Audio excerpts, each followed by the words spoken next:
All right. She thought we had already talked about it, and we did. Everyone knows now the Building Certainty by Julie has been written, but I was like, no, the people need a full interview of just you. There's not an audiobook currently, right? No, not an audiobook. So for those of those people in the audience who are more like my kids prepping for school by listening to their books they're supposed to read over the summer, I don't know how I feel about that. But some people might need some more like insight in an audio format in order to encourage them to do something that apparently no one does anymore, which is actually read a book. I love it. Well, this is fun. I've never done it from this side. I mean, obviously, I'm on the podcast pretty regularly, but never in this seat before, where you're That's interviewing, right. I guess, me. So this is First fun. of all, we have to celebrate, and I think we did this a couple of times on social media, but people are buying your book. Yes. Whether they read it and implement it, fingers crossed. Hopefully you do, because it'll be good for your business and good for your career. But people are buying the book. It's already fantastically successful. Number one in Amazon under real estate for new releases, I think, for Something a while. like that. So who knows? yeah, I like the fact that you get equally nervous discussing such things as I do. I know. Well, it's a world like I don't know if some people know. I used to write fiction, so I have fiction books out. But this feels different. So this has been fun, and it's been fun seeing people say, "Oh, I bought multiple copies for my team." It's been fun, and the support has been great. Yeah. All right. Well, let the hot seat begin. The pleasantries are over. Okay, I'm ready. My main question for you is: there are 10 chapters in the book. Are there a couple chapters where you feel like not the ones that are your favorite to write, or you learn the most when you're researching or looking into something, but that you feel like people need? Like a lot of times, a little more context. When you work with 80 different home builders around the country, people are always like, how do you know what to talk about? And it's like, because you can tell what people need. This was definitely something that people needed. But what are there particular chapters that you think people need more than others when you look at what folks are doing in today's landscape? Sure. One is probably the shortest chapter. Well, except for the last one's just kind of worksheet. But chapter 5 is all about like, what do we prioritize?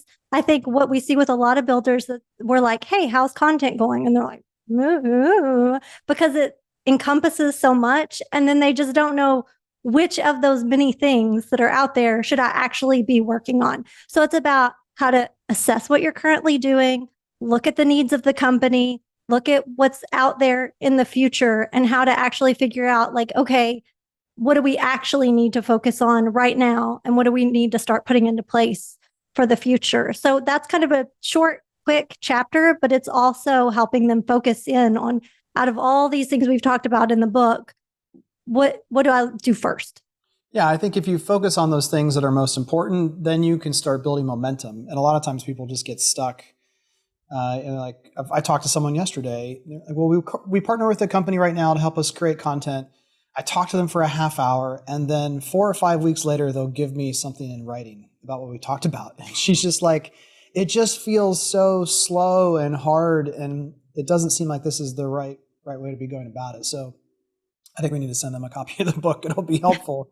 But I agree. I think people they're often disillusioned by response to content out of the gate. I always go back to, the podcast regularly now gets 500 listeners per episode or so, sometimes a little more, sometimes a little less. I think the first 6 months, first 2 months anyway, that we did the podcast, there was 30 to 50 people. And you're like, is all this worth it? All this, prep and getting the technology in place and all the rest. So if you focus on what's most important and the reason why it's most important, hopefully it gives you momentum to keep going. So I love that one. Is there another one that you like? Yeah, I think just the beginning of the book that kind of lays out what is content, why do we need it, and just kind of a foundation, because it is a word that people throw around. And so some people, when they think of content, they think of social media. And some people think of content and they're just thinking renderings and photos on my site. But it's all of those things and more. And I think I'm a very analytical person. I like a list. So in a way, a lot of the beginning of the book was just breaking things down into pieces where even if some of these things you just know from being in your role, it also is seeing it all in a structure of what topics are we going to cover? What mediums are we going to use? Photos, videos, whatever. How are we going to distribute it? Then how are we going to analyze it? It just kind of lays it down in a framework that you can start wrapping your arms around because it's just large. Yeah. I think chapter 2 could have been its own book in a way as well, which is just what topic should we cover, which I thought you might say that one, but here's my answer anyway, why number 2 is extremely important and useful, but I wouldn't have picked it either, is the answer really is stop thinking that everything around you is boring or mundane and just relent to the fact that you need to talk about it all. You need to have content related to everything. So in chapter 2, starts on page 22, ends on page 46, and has, the table of contents anyway alone, there's 2.5 pages of things you can talk about. So that's like excuse wiped away. There is no excuse of, well, we don't have anything to talk about. We're just fill in the blank. We're just a first-time home builder, and all these people say this to us. Well, I only build 20 luxury homes a year. Well, I only build on your lot. And you're just like, stop saying only. It's all interesting to a certain audience. And the reason I included all of those too is because I think we get stuck in one thing. Like, oh, I've done a million walkthroughs of my homes and I've done a million testimonials. It's like you can take the same things and take a different angle at them. I think the real magic that comes in all of these topics is when you start combining more than one topic. So if you want to feature a floor plan, well, how about also grab, people who've lived in that floor plan, and you're mixing the people, the homeowners, and the floor plan. So a lot of it is just like kind of laying all those topics out on the table. So then you can start mix and matching. And instead of having to use your mental capacity to think of those topics, you can start using that creativity to then put together new and unique things to solve your problems and engage customers and all those good things. And I think the fact that people go down that habitual path is a clue to actually the right answer with some nudging to get out of a rut is, like, I remember your former employer, there was just a period of time where it seemed like every couple of days or once a week, there was a Matterport walkthrough with an audio example. And you went through a whole bunch of that library because you developed a process and a framework and a strategy and a why. And once that momentum got going, it was relatively easy to keep it going. And I think that's what I really enjoy about the book is it kind of unlocks that. Yeah, just do that, but on a different tangent from a different perspective or for a different purpose. Again, like the same piece of content, the same advertising channel can be used for multiple reasons. And I go to my generally one of my least favorite forms of media in billboards of a billboard can be a complete brand message or it can be a turn right here message. The neighborhood's right around the corner. It's the same platform, but used for a different purpose, and that changes everything about how you're thinking about it. Same thing when it comes to content. Am I trying to educate someone? Am I trying to motivate someone? Am I trying to just not be boring because this is a complex subject and I need to break it into pieces that people want to absorb? I think it's just a fantastic resource. Now, I can't remember if I asked you this on the podcast or not, but it's worth asking again. When you wrote this, did you envision people going through it from beginning to end first and then using it as a resource to kind of skip back around where you need it? Because it is, I would say it's very snackable in that sense of like, again, you're like, I don't have time to read 130 pages. Yeah, I really have 2 ways I think about it being used. Number one, somebody who's been in their role for a long time, they know what content is, but they just need that little bit of like inspiration and, to get them unstuck, like you said. And that way it would be very good to just grab the pieces you need and flipping through it as you're stuck on something to possibly spark something. That's one reason I left the whole, when somebody was helping me with the formatting, they put that whole huge table of contents in. And at first I was going to remove it. And then I was like, you know what? It's actually going to be really helpful for somebody because it almost works like an index. It's like an index at the first of the book. Because if they are struggling with maybe some storytelling content and they're wanting to get ideas for that, they can go straight to that part to talk more about their people and their company and their culture and all of those things. Then on the other hand, it's also going to be a good resource for somebody comes in new to your department from another industry and you just need to get them up and running. Like you're our new social media person, but I've never been in home building. I feel like it also will give those people just a good foundation to read it cover to cover, and just, have a beginning place of this is the basics of content and where to start looking. And it just gets them up and going faster. So I think it does more than one thing. Yeah, I would agree with that. As you were just talking, I was remembering the Dummies books, the series of books for dummies. Oh, and it's yellow. And it's also yellow. So I was like, you know what? This is almost like content marketing for dummies, not in like the condescending sense of the word, but there were certain topics where I would buy those books. For those of you who, like the other day, someone didn't know the song Ice Ice Baby by Vanilla Ice. So I'm constantly reminded of how old I am. The Dummies series was on every topic known to man. And it was kind of like in textbook format, but it tried to be entertaining as much as possible around every subject matter. But there were some of those that I would buy, like Calculus for Dummies in college. That was clearly just like, I need a supplemental look at that topic, go read it. Okay, I'm good. It was a reference piece for me. And then there were others where you just from cover to cover, you're like, I just need to start at the beginning and be led all the way through. And the same book could be used in either way. So I think that's important. Okay, why the name Building Certainty? Well, I totally ripped that off from Kevin Oakley. It was given. It was freely given. Yeah, he promised he wouldn't sue me for that. So I think it was Summit a couple of years ago. 2019. And part of your message was, what is marketing? It's building certainty through content. So we were looking at content and marketing from that viewpoint. So then when I started working on a book and started working on titles, I just took that for you. And I think right now, it is always what content should do. But right now, more than ever in the markets that we've been in, is that's what we have to use it for. Yeah, it's the basics of like, what do we build? Where do we build it? What does it cost?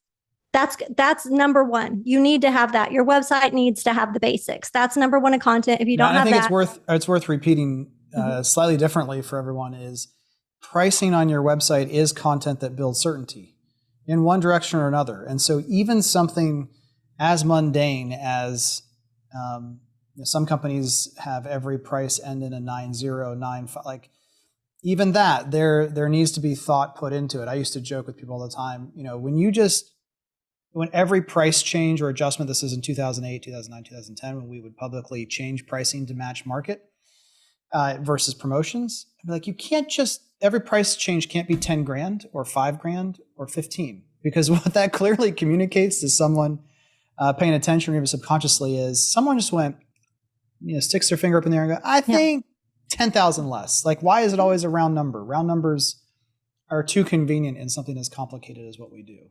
So just one small example of everything is content that can build certainty. Yeah, all the basic stuff. And then just building certainty with the rest of it, the story building, telling your story, talking about your brand, all of that in the end isn't just to talk about yourself, because nobody cares. Nobody cares about your brand, and what they care about is that, you're going to take care of them and that you're going to solve their problems. So it's looking at all your content from that different angle. Then it's just, I'm going to slap something up there about us. It has to be about the home buyer. Absolutely. I think like the other day, my brother-in-law is in town from Sweden, and he's watching all of the cruise ship documentary things on Smithsonian Channel. And I saw ads for the first time in a while on television. And it was just every time there was a commercial break, X chair, which if you don't know what X chair is, it's just an office chair. And it's from all accounts, like I love the chair that I have. It's fantastic. I have no desire for an additional chair. But they talk about this chair in words and in depth that my brother-in-law was just like, have you seen this chair? This chair is like the best chair in the world. I go, I mean, it looks like it's cheap materials with a massage and heat function to me, and and they're charging like triple what they should. But it just goes back to the care. Like that is a lot of times what people are thinking of, that what they want marketing to do is to increase absorption, increase the sales volume of a company. But there are a lot of people listening where your company is not really in that game. Your company's in the business of maximizing revenue per unit sold or margin. It's a higher end product. And so if you're talking about, like can you imagine buying something from, what's like the cheapest furniture? IKEA? Yeah, like, well, yes. And IKEA is unique in that they've really over-indexed in the amount of content to help people understand what it is they're getting in a digital format in particular. They're one of the first to have like AR show this thing in your house, but we can still use IKEA. If you were going to buy a sofa from IKEA or a sofa from Pottery Barn or, I don't know, Henredon, like if the amount of written content and imagery and the quality of such is on par, you would never buy it. You know, it's only the overall. And I think that's the other word that I think, if I want to suggest book number 2 is in the series of content is something around the idea of curation, because I think that more and more that is, that's what chapter 5 is really about, is like, why this and not that? And so it's both breadth and depth, but also curating it for an intended audience with an intended purpose. Yeah. I mean, I think the book is proof that there's plenty of things to talk about, plenty of ways to do it. It's then taking a step back and looking at what's most important for your home buyer and what's most important for the home builder, for where you are in the market. So I think that's what I see with builders. Sometimes they're jumping out in front of things, trying to do content before just pausing. It doesn't have to be a big, huge thing. Pausing, thinking through messaging, thinking through the final goal. Look at what is the goal of this content, and then working backwards through creating it. And I think one of the final like master level things to uncover and understand is that sometimes you're creating content as a marketing team that's not for you at all, meaning it's not for the website really, and everything should be there. But I would say a good portion of the content I created in my career prior to coming over to Do You Convert was creating content specifically for the use of others in a one-to-one interaction framework. Here is content that helps a salesperson overcome a specific objection as a proof source, as a packaged, curated solution to an objection that they need some help overcoming. It's almost usually not the broadest possible audience that you can reach, because it's hard to do that really, really well. And this is where I'm thinking about people like Tilson, who have done such a good job really going narrow and deep in their subject matter to create a really loyal and devoted audience of what they do. I mean, kind of on that same realm, what I also see is people who create a great piece of content and then it goes out in one specific place for one specific moment. And it's like, why? Like, I see this. This is great. Did you send it out in an email? Did you give it to your sales team? Is it somewhere on your website? You know, it's just using those great things you guys create in more places so more people get eyes on them. Yeah, the number of times we still hear, like, where is this on your website? Oh, it's not. It's just on our YouTube channel or just on Instagram. And we're like, huh? Wait, what? That's strange. Still some challenges to overcome. Awesome. All right. Well, we look forward to giving a copy of this to everyone who's coming to the summit. 350 additional copies there. Julie will be around to sign and engage, and you're going to talk a little bit more about the book as well. This is a big one. I've had now 7 people, I think, just that I didn't even know that they were buying it. They just send me a picture. Is there a contest going on that I don't know? Why are people sending me pictures of them holding your book? Maybe they need your number. But they're like, look, I got it. This is awesome. I'm like, great. Tell Julie. I'm glad they're excited. Yeah. It's fantastic. All right. Well, thank you from the industry for spending all the time and energy to put this together. We need it.